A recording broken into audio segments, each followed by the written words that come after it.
Dan Snyder's an absolute piece of trash, and for the last 20 years of my life, really since I can call myself a fan of the team that plays here in Washington, it feels like I've been waiting for this dude to sell, waiting for something to arise that finally forces him out of the NFL, and specifically out of the NFL franchise that I love and support. And for the first time in those 20 years, I feel optimistic. I feel hopeful, and maybe I'm backing myself into a corner here, because Dan Snyder seems to be a cat with 9 lives, and you just can't kill a guy. He's a cockroach that the nuclear bomb that's going off in that facility around his name, it still isn't killing him. I don't know what type of voodoo magic this guy is involved with, but he just won't go away. But I feel optimistic.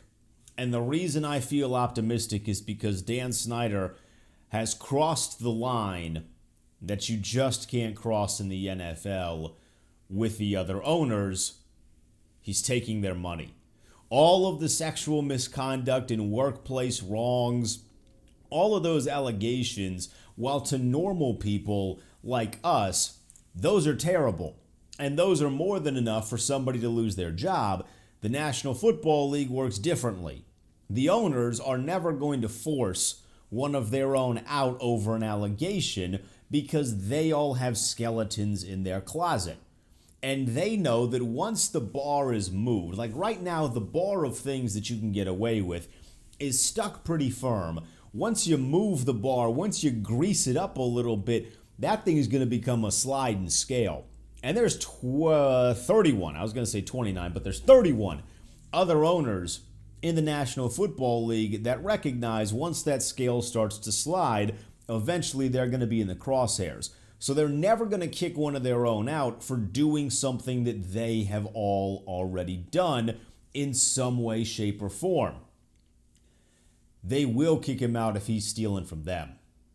And that's why I'm optimistic that Dan Snyder is finally going to be out in Washington. A report was released, 20 pages of alleged financial improprieties committed by the Washington Commanders under the tutelage of Dan Snyder that showcase they are stealing money from NFL owners. And the way that they would do so is they would take NFL-generated revenues and write it off as if that money was earned in a non-NFL sanctioned, non-NFL event, which means it would not go to the pool that is shared in revenue sharing with the 31 other owners, and Dan Snyder and Washington would keep it all for themselves. They are alleged to be holding back $5 million of refundable season ticket deposits from their fans, and much, much more. I mean, look, it's 20 pages worth of this stuff. It's 20 pages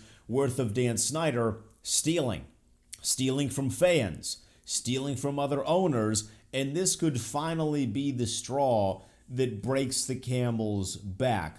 I'm optimistic. I don't know how this situation is going to work. I would say right now I'm like 51-49 on the fact that this might actually get him to sell. Again, I feel like I should be more optimistic. I feel like I should be thrilled that we're finally going to catch him, but he does have these 9 lives, and you just can't seem to kill the man. And the reason is because forcing a guy to sell is something the NFL doesn't really have experience with for the reasons that I mentioned. In order to force to sell, it has to be the owners. Roger Goodell doesn't have that power. He's the judge, jury, and executioner when it comes to the players. That's the power that was given to him by the collective bargaining agreement. And I think a lot of the NFL owners, they're billionaires. I don't happen to like billionaires that much because I'm not a billionaire. So they're smart when it comes to negotiating. They're going to give Roger Goodell that power over the millionaires, but he doesn't have that power with them.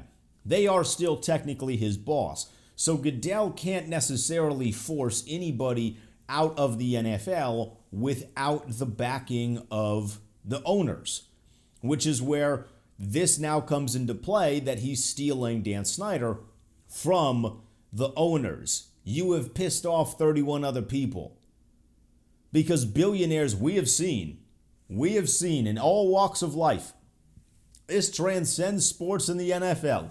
In all walks of life, billionaires do not like losing money. Even if it is so unbelievably minuscule, they don't like getting stolen from. There's like this respect thing that comes with losing money because of a peer, because somebody that you know is stealing from you.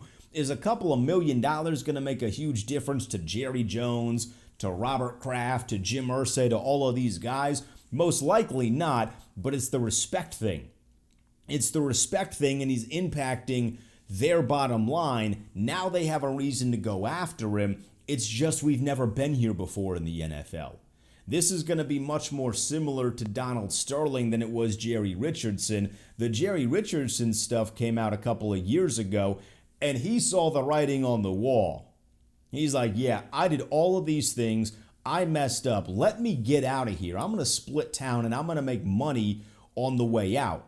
He sold the franchise, he made money, and then he disappeared. Got that statue taken down in front of the stadium in Charlotte, and he's gone. They're going to wipe him from the history books, or at least try in any way they can in the National Football League. But Dan Snyder is much more similar to that of Donald Sterling that we saw a couple years ago, really almost a decade ago, in the NBA, which in lies the problem, because you're going to have a bunch of owners across the NFL that are not going to want to vote Dan Snyder out because they know that eventually that could get turned on them.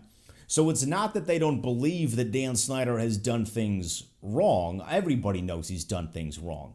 It's clear as day, and you can categorically deny all of these allegations, but we're dealing with workplace misconduct, sexual misconduct in the workplace, sexual misconduct from Dan Snyder himself, allegations of fraud, and now theft from NFL owners, just to name a few. I mean, the list goes on and on and on.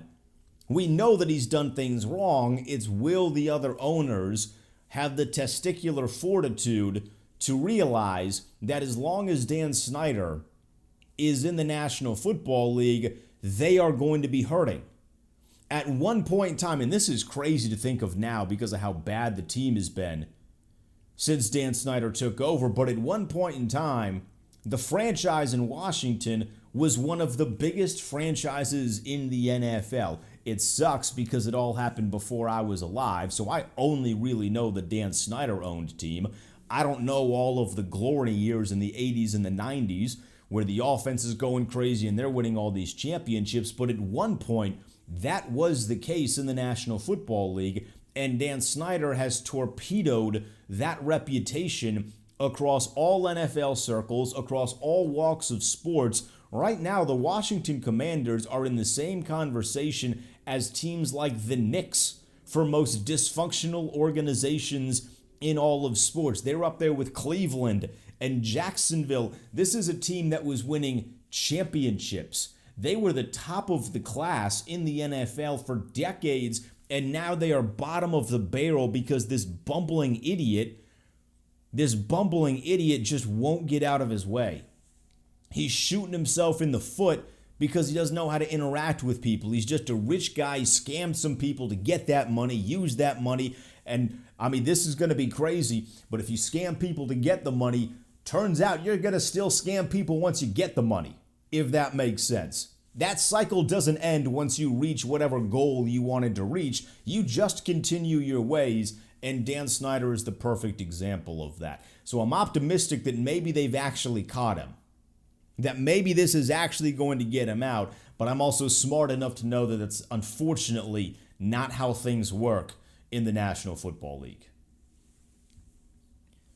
And with that, we wrap up this edition of the Denton Day Show. Thank you for listening. If you made it this far, be sure to subscribe on all podcasting platforms and go to our YouTube channel where you can subscribe there as well. Hit me up on Twitter at the Denton Day. Enjoy the rest of your day. I'm back Friday with more of the Denton Day Show.